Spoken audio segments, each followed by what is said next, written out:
on film, and I would love to transfer it to. I'll work out something to get a transfer for you. You don't have any home movies with when you were Captain Alan Swift? Home movies? Did you take home movies at WPIX? No. You have a 16 millimeter camera, right? I had 16 and I had 8. Super 8, rather. Yeah. When did you start with 16 millimeter? 16 millimeter. All I ever used 16 millimeter was for professional purposes. I had a production studio, and we were producing stuff. I myself actually never used it. But you had other people. I had other people. You also with your company, was it ATU? ATU Productions. What did that stand for? Altitude Training Unit. How'd you get that name? Okay. During the war, I was in the 33rd Altitude Training Unit and in 1957, I produced a summer stock season up at Hyde Park, New York, Hyde Park Playhouse. And I formed a corporation with a friend of mine, and we met at the 33rd Altitude Training Unit. So when we had to set up the name, that I said, well, let's make it ATU Productions. That was it. Then later on, of course, my friend was out of it. He was just there for the summer stock theater, and then I used that entity for producing commercials. By 1957, you already had a track record going for doing commercial voiceovers. For voiceovers, yes, I had it. Yeah.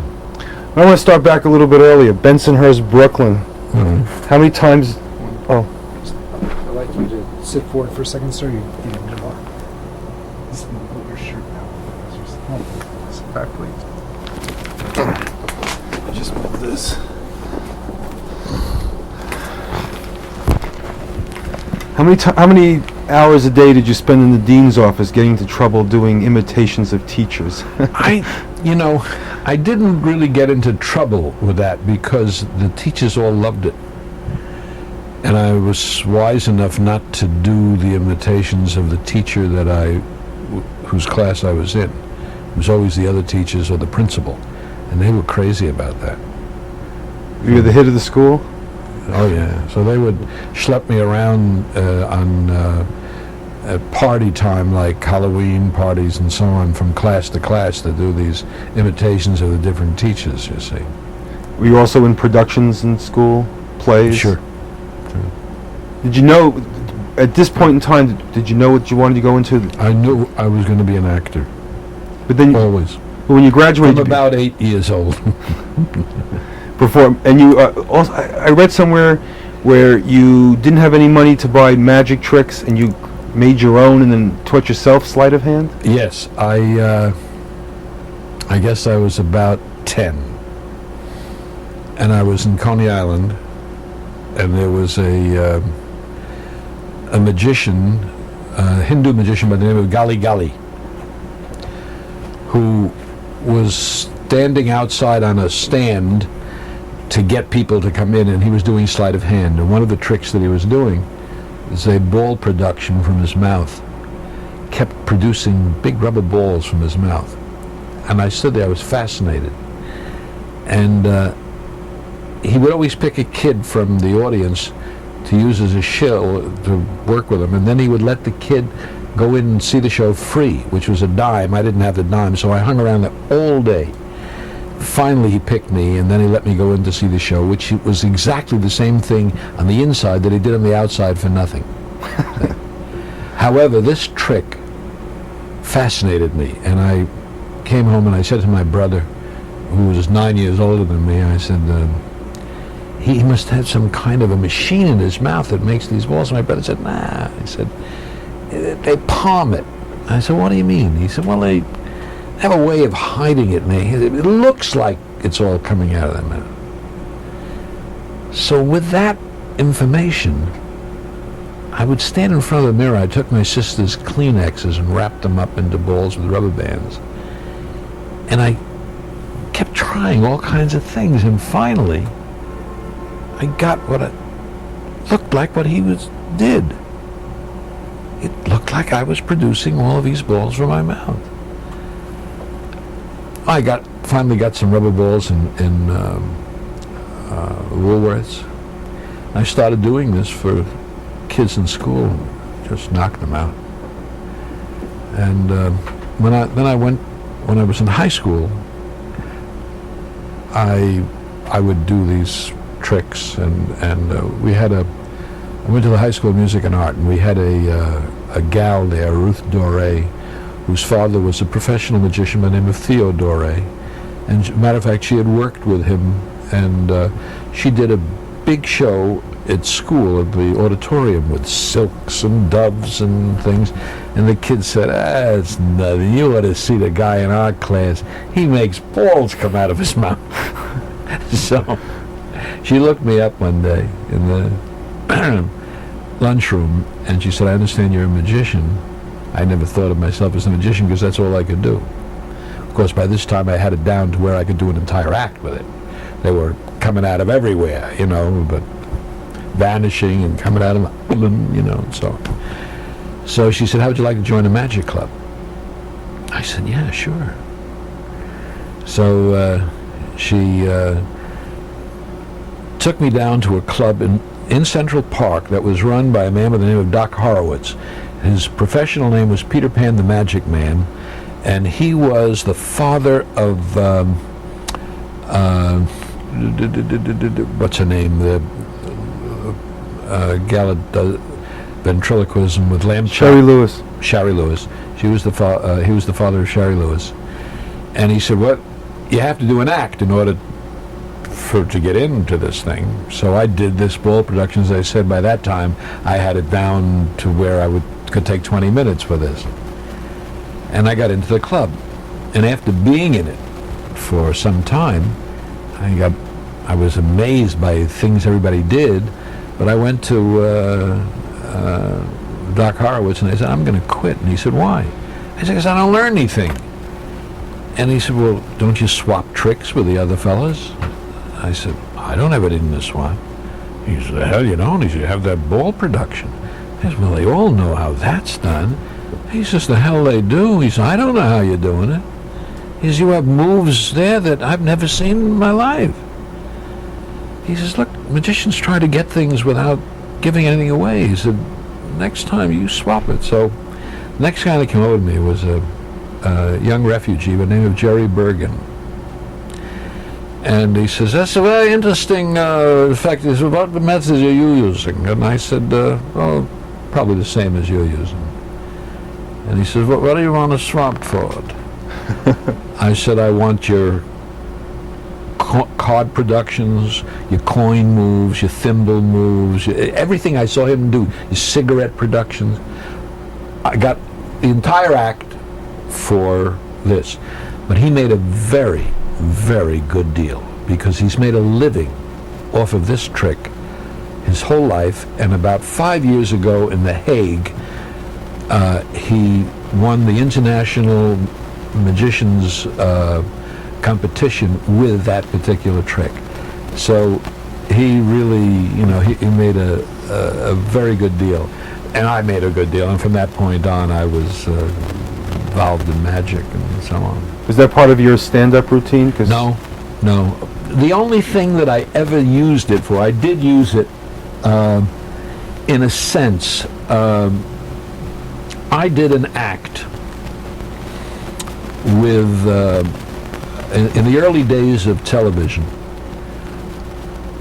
about the folklore surrounding television, which was at that time was kind of, so I'd like to talk about the folklore surrounding television. Now this is when television was 2 years old, And you're talking late 40s? Yes, 47, 48, so on.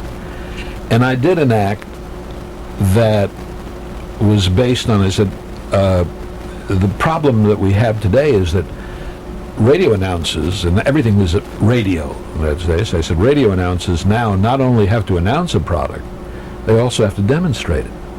And right now I'd like to show you what happens to a radio announcer who has to demonstrate El Ropo, the mild cigar, and he's never smoked in his life. Okay? And this was a very funny routine in which I would start out the straight announcer saying, El Ropo, the mild cigar. And I'd take out a very small cigar and I'd say, light the tip off this mild cigar. If you're the neat type, snip it off with a sharp pair of shears. And I had a little pair of scissors. As a place in your mouth and light. And I had a little cigarette lighter and I lit it.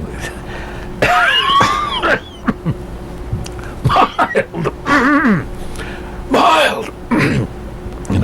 And then I would go on progressively to the El Ropo Junior, you see, which got larger, and the shears, the scissors got larger, and the lighter got larger, and then the El Ropo Executive and the El Ropo Town and Country, which was a cigar like 2 feet long, and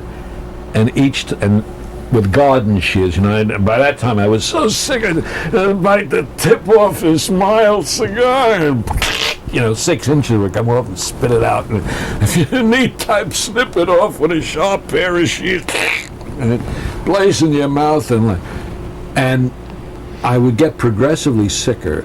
And the final cigar, I placed in your mouth and light, I came up with a flaming blowtorch. I hit the cigar, and I went up in a puff of smoke. Okay, I used the smoke pot, and the cigar also had a load in it, and I went up and vanished in a puff of smoke, and came out for my curtain call in tatters, like I was ripped apart. That was the only time that I used magic. I used sleight of hand, and it was never in terms of doing a trick. As Captain Alan Swift? As Captain Alan Swift, I did magic every day. Yeah. Practically. Yeah, I was always doing magic. And I did personal appearances doing magic. Now you were also, at one point, MGM Talent Scout discovers you, wants to bring you out to Hollywood, and you get drafted? Yeah, boy, you got all this information. How do you get all this information? I'm always amazed at the things that people know that I have forgotten. You have fans out there that collect material on you. Collect material.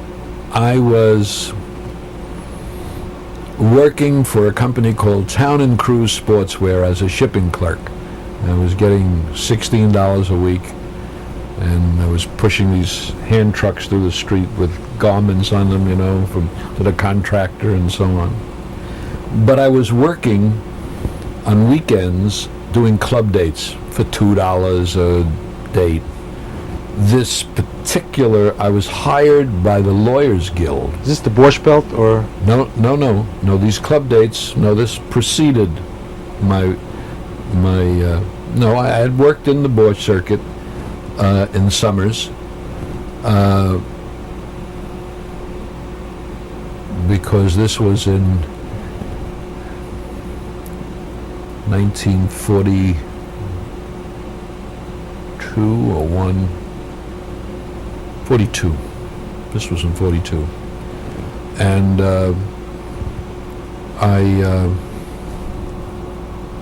I got hired by the Lawyers Guild to do a stand-up routine in the first act and in the second act. Now, the Lawyers Guild did their own show. They wrote it, and the lawyers performed it. But they wanted to have a little insurance, so I was a clever kid, semi-professional, so they hired me. They liked the stuff that I did, so I did these things, and it was at the Heckscher Foundation. When I got finished, I got $5 a performance. That was very good. I did 3 performances, Friday, Saturday, and Sunday. And I got $5 each, $15. I was in clover because, after all, I was making $16 a week, so 15 over the weekend was great. And when I got through Saturday night with my performance, and I went backstage to the dressing room to get my things, the some of the lawyers who were in the show said, Bonnie Josephson wants you to call him at Cafe Society. I said, yeah. And said, and Bill Fadiman of MGM wants you to call him. And I said, yeah. And I figured these men are putting the kid on, okay? And that was it. I paid absolutely no attention to it. I didn't believe it at all. Monday, at work, I get a call from William Fadiman, who was Clifton Fadiman's brother, and he was the national movie editor of MGM. And he had called. What happened is when I didn't call them, he called my home. He got my number. My mother gave him my work number. So he said, "You the young man who did those 2 singles in the Lawyers Guild show?" I said, "Yes, sir." He said, "How'd you like to go to Hollywood?" I said, "Well, that would be nice." So he said, "How about having lunch with me today?" I said, I already had lunch. And my boss, who was listening on the extension, said, he can go! And he was my very big fan of mine. So I went to see Fadiman, and he set me up with a meeting with the head of the talent scout division of MGM, a man by the name of Jack Malin, I think it was Malin. And I had this appointment. I came in there, and Jack Malin, if you have seen I played an agent in the with Robin Williams in Seize the Day. Have you seen Seize the Day? I have that tape. This was the agent. I played that agent, right? And this guy sat behind a desk, chomping on a cigar, and he said, "Jack says you're different." And he says you're very funny. Go ahead, be funny. He said, I'm going to stiff you. He says, I've seen everything. He said, you ain't going to make me laugh. He says, but that's all right. I can tell talent. So go ahead, be funny. So I start doing my act.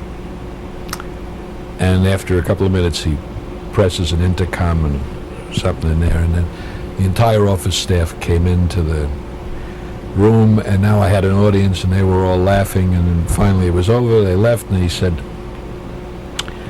"Jack," he said, "Bill's right." He says, "You got something." He says, "Different." He said, "The only trouble with you is you're a Maki." I said, "Well, I'm going to," he said, "Relax." He said, "So am I." He said, "But I don't have to be in front of the camera, and you do." He said, "Look at you. Look at your fingernails." He says, "They're filthy." He said, "Well, what do you want from me? I'm a shipping clerk." He said, "You want to be a shipping clerk the rest of your life? He said, "What, are you going to be satisfied to make a lousy $200 a week the rest of your life?" You have to understand, this is the Depression. $200 a week. We don't know anybody who makes $200 a week. My richest relative was the relative who worked for the post office, paid $36 a week. That's all my mother talked about, what a success this man was. Always talked about it. Nothing to worry about. The man has nothing to worry. He's fit for life in the post office. He said, and the way you talk, he said, but all right, he says, that's because I can hear, he says, you're good at mimicry, he says, so you could probably talk like Winston Churchill if you wanted, which I said I could. And he said, all right, we'll send you to school, and we'll polish you up, and we'll do this, and we'll do that, and so on. So they set up an appointment, and it was a 7-year contract. My father came down. My dad was an attorney, and he was very impressed with all of this. But I was always a very mature kind of kid. Always. I mean, when I was 9 and 10 years old, my friends' parents used to pay me to take them to school. They were the same age as I was, but I had a maturity about me. The same thing here. So they said to me, well, you're 4F, right? I said, no. I said, well, what are you? I said, I'm nothing. I'm too young for the Army. I said, you're too young? How old are you? I said, I'm 17. He said, 17, when are you going to be 18? I said, January. Oh, my God. He said, they'll put you in the Army. I said, no, they don't take 18-year-olds. He says, they're going to.